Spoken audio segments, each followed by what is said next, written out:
5 राज्यों के चुनाव अब खत्म हो चुके हैं। सभी पार्टियों की किस्मत अब मतपेटी में बंद हो गई है।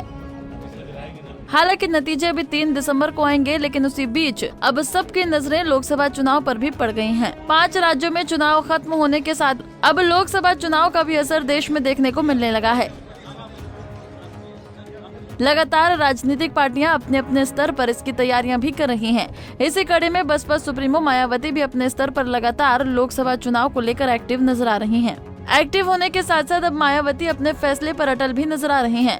दरअसल बसपा प्रमुख मायावती लोकसभा चुनाव अकेले अपने बलबूते पर लड़ने के फैसले पर कायम है। बसपा प्रदेश कार्यालय में गुरुवार को उत्तर प्रदेश और उत्तराखंड के पदाधिकारियों के साथ चुनावी तैयारियों पर मंथन के दौरान मायावती ने एक बार फिर अकेले चुनाव लड़ने के अपने अटल फैसले की जानकारी दी।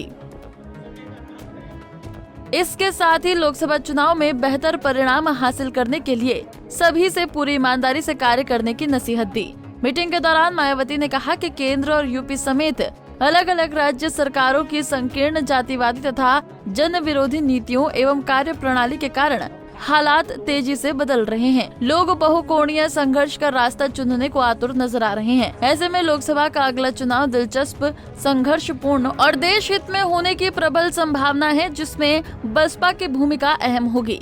उन्होंने कहा कि बसपा भी सपा और कांग्रेस की तरह अपने काम के बल पर जनता से वोट मांगने की स्थिति में नहीं है, इसलिए वो चुनावी स्वार्थ की राजनीति के लिए संकीर्ण, भड़काऊ एवं विभाजनकारी मुद्दों का फिर से सहारा लेगी। बहुजन समाज को इससे सावधान रहना है, किसी के बहकावे में नहीं आना है, उनके हवाई विकास के छलावे नहीं आना है और न ही इसके किसी उन्मादी मुद्दों में संयम खोना है। इससे पहले मायावती ने पिछली बैठक में दिए गए दिशा निर्देशों के जमीनी स्तर पर अमल की जिला व मंडलवार रिपोर्ट ली। इस बैठक में मायावती ने 6 दिसंबर को संविधान निर्माता भारत रत्न बाबा साहब डॉक्टर भीमराव अंबेडकर के परिनिर्वाण दिवस को पार्टी की परंपरा के अनुसार उत्तर प्रदेश समेत पूरे देश में मिशनरी भावना के अनुरूप आयोजित करने का निर्देश दिया। बता दें कि मायावती को न तो इंडिया गठबंधन में शामिल किया गया है और न ही एनडीए ने अपनी ओर बुलाया है, लिहाजा अब मायावती अकेले लोकसभा चुनाव लड़ रही है। Bureau report, Punjab Kesari TV. हमसे जुड़े रहने के लिए हमारे YouTube चैनल को सब्सक्राइब करें और नई वीडियो की नोटिफिकेशन के लिए बेल आइकॉन को दबाएं। हमसे जुड़े रहने के लिए हमारे YouTube चैनल को सब्सक्राइब करें और नई वीडियो की नोटिफिकेशन के लिए बेल आइकॉन को दबाएं।